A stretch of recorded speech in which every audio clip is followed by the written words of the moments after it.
গ্রামের একেবারে শেষ প্রান্তে কাদা মাটি আর খড়ের চালের একটি ছোট্ট কুঁড়েঘরে বাস করত সূর্য আর তার বাবা ঘনশ্যাম। ঘরটা ছিল এমন, বৃষ্টি নামলেই চাল চুঁইয়ে জল পড়ত, শীতে বাতাস ঢুকে শরীর কাঁপিয়ে দিত। তবু এই ভাঙা ঘরটাই ছিল তাদের কাছে পৃথিবীর সবথেকে নিরাপদ আশ্রয়। ঘনশ্যাম ছিলেন একজন দরিদ্র কৃষক।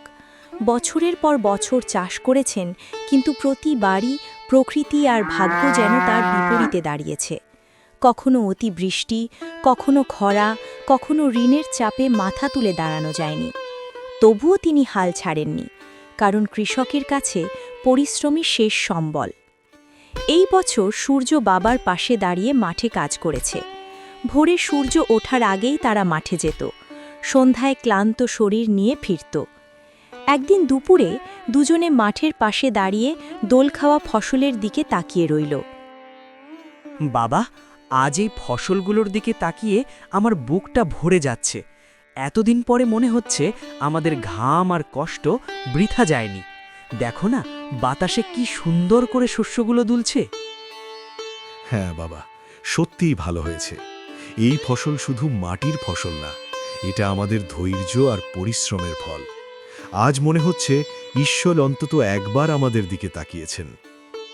সূর্যের চোখে তখন স্বপ্ন, ঋণ শোধ হবে, মায়ের অভাবের কথা আর শুনতে হবে না, পেট ভরে খাওয়া যাবে। হঠাৎ চারপাশের আলো অদ্ভুতভাবে ম্লান হয়ে এলো।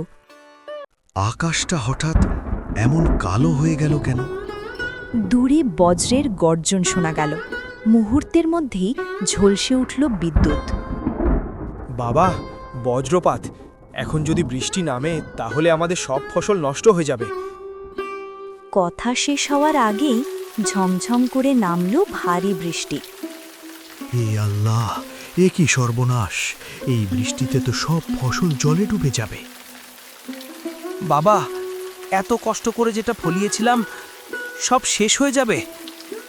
বৃষ্টি আরও জোরালো হলো, জল জমতে শুরু করল মাঠে। ফসল ধীরে ধীরে পানির নিচে তলিয়ে গেল।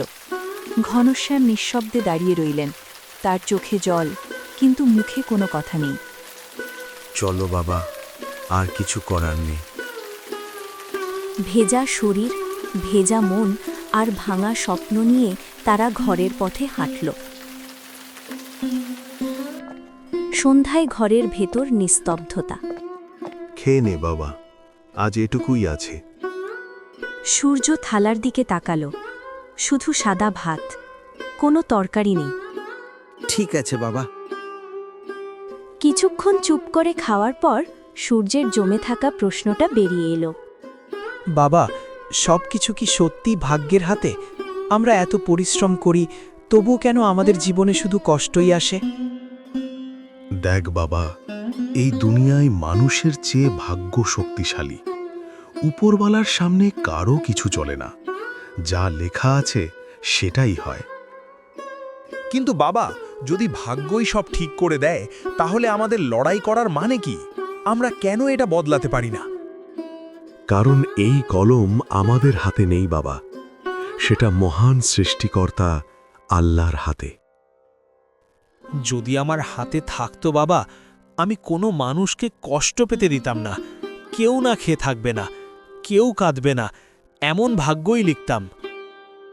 তোর মনটা খুব বড় বাবা, কিন্তু এই পৃথিবীর হিসাব অনেক জটিল। বাবা, আমাদের জীবনে কি কখনো সত্যিই ভালো দিন আসবে? আসুক বা না আসুক, আমরা পরিশ্রম ছাড়ব না। যা হওয়ার তা হয়েই থাকবে। কিন্তু সূর্যের মনে তখন একটাই আগুন জ্বলছিল, যদি ভাগ্য লেখা যেত, সে তা বদলে দিত। পরের দিন ভোরে সূর্য আর ঘনশ্যাম আবার মাঠের দিকে রওনা দিল। যদিও তারা জানত ফসল আর বাঁচবে না, তবু কৃষকের পা থামে না। ক্ষতবিক্ষত মন নিয়েই তারা মাটির পথ ধরে হাঁটছিল। সূর্যের মনটা অদ্ভুতভাবে ভারী ছিল। গত রাতের কথাগুলো বারবার তার মনে ঘুরছিল, ভাগ্য, ঈশ্বর, কষ্ট আর অন্যায়। হাঁটতে হাঁটতে হঠাৎ সূর্যের চোখ পড়ল রাস্তার ধারে একটি বড় গাছের নিচে বসে থাকা এক সাধু বাবার দিকে। প্রচণ্ড রোদ, ঘামছে শরীর, ক্লান্ত চোখ। সাধু বাবার গায়ে ছিল ছেঁড়া কাপড়, মুখে দীর্ঘ তপস্যার ছাপ, কিন্তু এই মুহূর্তে তিনি ছিলেন খুবই দুর্বল। সাধু বাবা সূর্যকে দেখে ধীরে ধীরে হাত তুলে ডাকলেন, বাবা, একটু কাছে আসবে? খুব পিপাসা পেয়েছে, গলাটা একদম শুকিয়ে যাচ্ছে। সূর্য সঙ্গে সঙ্গে থেমে গেল। বাবাজি, আপনি এমন গরমে এখানে একা বসে আছেন কেন? আপনি চিন্তা করবেন না, আমি এক্ষুনি পানির ব্যবস্থা করছি। ঈশ্বর তোকে ভালো রাখুক বাবা, শক্তি পাচ্ছি তোর কণ্ঠ শুনেই। সূর্য দৌড়ে কাছের কুয়া থেকে পানি এনে দিল। সূর্য নিজ হাতে পানির পাত্র তুলে সাধু বাবার মুখে ধরল।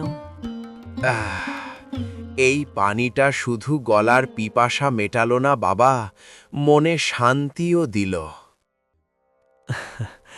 বাবাজি, আপনি একটু বিশ্রাম নিন, এই রোদে শরীর একদম ভেঙে পড়ে। তুই আজ এক সাধুর প্রাণ বাঁচালিস বাবা, সারা জীবন সুখী থাকিস, তোর মনের সব ইচ্ছা পূর্ণ হোক। সূর্য একটু লজ্জা পেয়ে গেল, আবার তার মনে জমে থাকা প্রশ্নটা মাথা তুলল। বাবাজি, আপনি তো সারা জীবন তপস্যা করেন, ভালো কাজ করেন, সবার মঙ্গল চান, তবু আপনাকে এভাবে পথে পথে ঘুরতে হয়, কষ্ট পেতে হয়, এটা কেন? বাবা, যার কপালে যা লেখা আছে সেটাই তার জীবনে আসে। কষ্ট, সুখ সবই সেই লেখার অংশ। কিন্তু বাবাজি, যদি আমি সেই লেখা লিখতে পারতাম তাহলে কাউকে কষ্ট দিতাম না, যার যা দরকার তাকে সেটাই দিতাম। ভাবনাটা খুব সুন্দর বাবা, কিন্তু সৃষ্টিকর্তা জানেন কাকে কখন কি দিতে হয়, কখন সুখ, কখন দুঃখ, সবকিছুরই সময় আছে। তবুও বাবাজি, দুঃখ দেওয়ার দরকারটাই বা কি? সবাই সুখী হলেই তো ভালো। সংসার আর কর্মের হিসেব বোঝা সহজ নয় বাবা, সময় এলে তুই নিজেই সব বুঝে যাবি। এখন আমার সময় নেই, তোমার কল্যাণ হোক বাবা, আমি চললাম। এই কথা বলে সাধু বাবা ধীরে ধীরে সেখান থেকে চলে গেলেন। সূর্য কিছুক্ষণ দাঁড়িয়ে রইল, তার বুকের ভেতর প্রশ্নের ঝড় বইছে। আরও একটু এগোতেই সূর্যের চোখে পড়ল রাস্তার ধারে পড়ে থাকা একটি অদ্ভুত দৃশ্য। একটি সাদা কাগজ, একেবারে খালি, তার ওপর রাখা একটি পেন্সিল, আর আশ্চর্যের বিষয়, পেন্সিলটির গায়ে যেন হালকা একটা হাসি লেগে আছে। এটা একটা পেন্সিল, কিন্তু এত অদ্ভুত কেন লাগছে? সূর্য চারপাশে তাকালো, কেউ নেই। এমন সুন্দর পেন্সিল এখানে পড়ে থাকবে কেন? সে ধীরে ধীরে পেন্সিল আর কাগজ দুটোই তুলে নিল। যাই হোক, এটা সাধারণ কিছু মনে হচ্ছে না। সূর্য তখনও জানত না এই পেন্সিল তার জীবনের মোড় ঘুরিয়ে দেবে। এই পেন্সিলই তাকে ভাগ্য আর পরিণতির মুখোমুখি দাঁড় করাবে। সূর্য বাড়ির দিকে হাঁটতে লাগল, হাতে কাগজ আর পেন্সিল, আর মনে হাজারো প্রশ্ন। সন্ধ্যা নেমেছে, ঘরটিতে আলো নিঃসঙ্গ, ভেতরে শুধু সূর্য এবং সেই অদ্ভুত পেন্সিল ও খালি কাগজ। সূর্য নিজের ভেতরের ভাবনা নিয়ন্ত্রণ করতে পারছিল না। এই পেন্সিল দিয়ে যদি সত্যি যে কোনো কিছু লিখতে পারতাম আর সব আমার ভাগ্যে পরিবর্তন হয়ে যেত, তাহলে কতই না ভালো হতো। তবে আমি কি একবার চেষ্টা করে দেখব? এই কথা বলে সূর্য কাগজের ভেতর রহস্যময় পেন্সিল দিয়ে তার মনের ইচ্ছেগুলো লিখতে শুরু করল। আমি চাই আমাদের ঘরে সমস্ত খাবার যদি থাকতো, যেমন লাড্ডু, জিলেবি, রসমলাই, আলু, মটর, পনির, সব ধরনের সুস্বাদু খাবার, যেন ভাত, ডাল, তরকারি, মিষ্টি সব একসাথে আমাদের জন্য। সূর্য লিখল এক এক করে সব খাবারের নাম, চোখে আলো, মনে আশ্চর্য। ঘরে সূর্যের বাবা ঘনশ্যাম বসে খাবারের কথা ভেবে মৃদু হাসি ফোটালেন, কিন্তু তখনও কিছু হয়নি। হয়তো কাল সকালে সব দেখব, আর না হলে আমি আরও চেষ্টা করব। পরের দিন সকালে সূর্য ঘুম থেকে উঠে ঘরের ভেতরে তাকালো, অবাক হয়ে তাকিয়ে রইল এবং বলল, বাবা দেখুন, সব খাবার এখানে আছে, লাড্ডু, জেলেবি, রসমালাই, তরকারি, সব। এটা কি সত্যি? এটা কি হচ্ছে বাবা? আমি সত্যিই বিশ্বাস করতে পারছি না। এই রাতে তো আমরা শুধু স্বপ্নে ভেবেছিলাম। মনে হচ্ছে এই কাগজ আর পেন্সিল ভাগ্য পরিবর্তন করতে পারে। না না, আমি আরও একবার চেষ্টা করি, দেখি এটা সত্য কিনা। সে আবার কাগজের ভিতর লেখে যে তার জমিতে যেন তার যাওয়ার আগেই সব ফসল রোপণ করা হয়ে যায়। সকাল থেকে সূর্য আবার মাঠে যায়, তার চোখে আনন্দ, মুখে হালকা হাসি, মনে নতুন শক্তি, এবং সে বুঝতে পারে যে তার কাগজ এবং পেন্সিল অবশ্যই তার ভাগ্য পরিবর্তন করতে পারে। আজ আমি শুধু খুশি নই, আমি চাই আমাদের গ্রামবাসীর জীবনও ভালো হোক। যাদের অভাব, দুঃখ, অসুবিধা, তাদের জন্য আমি লিখব। সূর্য প্রথমবার নিজের ইচ্ছা লিখে দেখল পেন্সিল সত্যি কাজ করছে। যদি কেউ দরিদ্র, যদি কেউ কষ্ট পায়, তবে আমি লিখব, আর তাদের জীবন বদলে যাবে। দিন শেষে সূর্য আবার ঘরে ফেরে।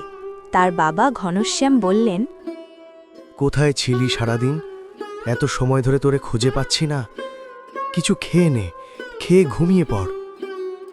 আচ্ছা, যদি আমি আমার বাবাকে এই পেন্সিল আর কাগজের কথাটা বলি, তাহলে সে কি বিশ্বাস করবে? না না, এখন কাউকে কিছু বলা যাবে না, দেখি আরও কিছুদিন। রাত হল, কাগজ এখনো খালি, পেন্সিল হাতে। সূর্য জানে এর শক্তি সীমাহীন, কিন্তু দায়িত্ব সীমাহীন। তারপর সূর্য কাগজের উপরে লিখতে শুরু করে তার মনের ইচ্ছাগুলো। আমি চাই একটি বড় বাড়ি তৈরি করতে, সেজন্য আমার অনেক টাকা দরকার। যদি একটি বক্স ভর্তি টাকা পেতাম তাহলে অনেক ভালো হতো। পরের দিন সূর্য আবার ঘরে এলো। ঘরের ভিতর একটি বড় বাক্স রাখা, বাক্সের ভেতর ছিল নগদ টাকা। বাবা, এত ধন কোথা থেকে এসেছে? আমরা তো শুধু ফসলের জন্য চিন্তা করছিলাম। বাবা, এটা কি সম্ভব? এত ধন এক রাতেই? আমাদের দরিদ্রতা কি সত্যিই শেষ হয়ে গেছে? আমি সত্যিই বিশ্বাস করতে পারছি না। বাবা, এটা কি কোনো স্বপ্ন? না বাবা, স্বপ্ন নয়, পেন্সিলটা সত্যিই আমাদের ভাগ্য পরিবর্তন করতে পারে। আমি চাই আমাদের গ্রামবাসীর জীবনও ভালো হোক। তারা তখন দাঁড়িয়ে দাঁড়িয়ে কথা বলার সময় একজন মহিলা এসে তাদের কাছে সাহায্য চায় এবং বলে তার স্বামী অনেক অসুস্থ, তাকে সাহায্যের জন্য। তখন সূর্য বলে, আপনি আতঙ্কিত হবেন না। আমি জানি আপনার স্বামী অসুস্থ। আমি চাই তার চিকিৎসার সব ব্যয় আমি বহন করি। ধন্যবাদ সূর্য, তোমার সহযোগিতার কারণে আমার স্বামীর জীবন বাঁচবে। আল্লাহ আপনাকে সুখী রাখুক। দয়া করে চিন্তা করবেন না, সব ঠিক হয়ে যাবে। পরিশ্রম ও ভালোবাসা দিয়ে জীবন গড়ে তুলতে হবে এবং সবাই সবার উপকারে আসতে হবে। কিন্তু শুধু ধন নয়, মানুষের মনও বদলে যেতে থাকে। ছোট ছোট লোভ, অহংকার সব বেড়ে যায়। ঘনশ্যাম শহরের দামি দামি জিনিসপত্র কিনে এনে বাড়িতে এসে একটি কর্মীকে নির্দেশ দিলেন জিনিসপত্র আনতে। আর তখনই মজুরের হাত থেকে একটি বক্স মাটিতে পড়ে যায় এবং বক্সে থাকা জিনিসপত্র নষ্ট হয়ে যায়। কেন? আমাদের এত মূল্যবান জিনিস আর তুমি সেটি ঠিকমতো রাখতে পারছো না? সাহেব, এই মালামালগুলোর ওজন বেশি, তাই সব একসাথে তোলা সম্ভব নয়। বাবা, ধৈর্য ধরুন, কিছুই হারিয়ে যায় না। মজুরও মানুষ, রাগ করলে কিছু সমাধান হবে না। ঠিক আছে, কিন্তু এটি আগে কখনো করিনি। টাকা সব কিছুকে বদলে দেয়। বাবা, টাকা কখনো চেতনা বা ভালোবাসার জায়গা নিতে পারবে না। যদি আমরা ভ্রান্ত হয়ে যাই, সব শেষ হয়ে যাবে। দিন শেষে সূর্য নিজের কক্ষে ফিরে এলো। সে ভাবছিল, এত ধন, এত ক্ষমতা, কিন্তু সবকিছু কি সত্যি ভালো হতে পারে? মানুষের মনও তো বদলাচ্ছে। সূর্য বুঝল শুধু ভাগ্য বদলানোর পেন্সিল থাকলেই সব ঠিক হবে না। মানুষের মন, লোভ, অহংকার সব কিছুর প্রভাব আছে। অল্প সময়ের মধ্যে সে সিদ্ধান্ত নিল পেন্সিলের ক্ষমতা যেন শুধুই মানুষের উপকারে ব্যবহার হয়। দিন কয়েকের মধ্যেই সূর্য দেখল যে মানুষগুলোকে সাহায্য করতে চেয়েছিল সে, তাদের মন ও ধন এবং ক্ষমতার প্রভাবে বদলে গেছে। কেউ লোভী, কেউ অহংকারী। বাবা, আমরা যা করেছি মানুষের জীবন বদলাতে চেয়েছি, কিন্তু কেন তারা বদলেছে? তাদের ভালোবাসা কোথায় গেল? সত্যি বাবা, টাকা সবকিছু স্থলে আসে না। মানুষের মনকে পরিবর্তন করতে পারবে না। এটা শুধু শেখায় প্রতিহিংসা, লোভ আর অহংকার। কর্ম ও মন সবচেয়ে গুরুত্বপূর্ণ। দুর্ভাগ্য হলেও চিন্তা করবেন না, আমি সব ঠিক করব। সূর্য বুঝল শুধু ধন দিয়ে মানুষকে খুশি করা যায় না। সত্যিকারের সুখ আসে প্রেম, সহানুভূতি ও সৎ পরিশ্রম থেকে। ঠিক আছে, এবার শেষবারেই পেন্সিল ব্যবহার করব। যা লিখব সব কিছুর সঠিক সমাধান হবে। মানুষের মন আগের মতো থাকবে, ধন ও সম্পদ তাদের প্রয়োজনে থাকবে। কেউ লোভী হবে না, কেউ অহংকারী হবে না। সূর্য কাগজের উপর সমস্ত সমস্যার সমাধান লিখল এবং সব কিছু ঠিক আগের মতো হয়ে গেল। দেখুন বাবা, সব আগের মতো। মানুষ আবার শান্ত, গ্রামের সবাই খুশি, আমাদের খাদ্য, সম্পদ এবং শান্তি সব ঠিক আছে। হ্যাঁ বাবা, সত্যি ভাগ্য লেখা হলেও মানুষের মন ও পরিশ্রম গুরুত্বপূর্ণ। আমরা বুঝতে পারলাম সবার প্রয়োজন এখন পরিশ্রম, প্রেম, সহানুভূতি এবং সৎ মন। এভাবে সূর্য এবং তার বাবা বুঝল ভাগ্য কখনোই একমাত্র নিয়ন্ত্রণ নয়। ধন ও সম্পদ শুধু সহায়ক, কিন্তু মানুষের মন বদলায় না। সত্যিকারের সুখ আসে সৎ পরিশ্রম, সহানুভূতি, প্রেম এবং দয়া থেকে। আমি শিখেছি কোনো ক্ষমতা থাকলেও তা ব্যবহার করতে হবে মানুষের মঙ্গলার্থে। লোভ ও অহংকার ধ্বংস করে। এবার থেকে আমি শুধুই মানুষের উপকারে লিখব। বাবা, তুমি শুধু আমাদের নয়, পুরো গ্রামকে শিক্ষা লাভ করিয়েছ। আমাদের জীবনে শান্তি এসেছে। এভাবে সূর্য নিজের শিক্ষা শিখল, মানুষের মঙ্গল করল এবং ভাগ্য ও কর্মের সমন্বয়ে একটি সুন্দর জীবন গড়ে তুলল। মানুষের মন, ভালোবাসা এবং পরিশ্রমের গুরুত্ব কখনোই কমে যায় না। এবার আমি বুঝেছি যে যা কিছু লেখা যায় তা শুধু ভালোবাসা ও দয়া দিয়ে লিখতে হবে।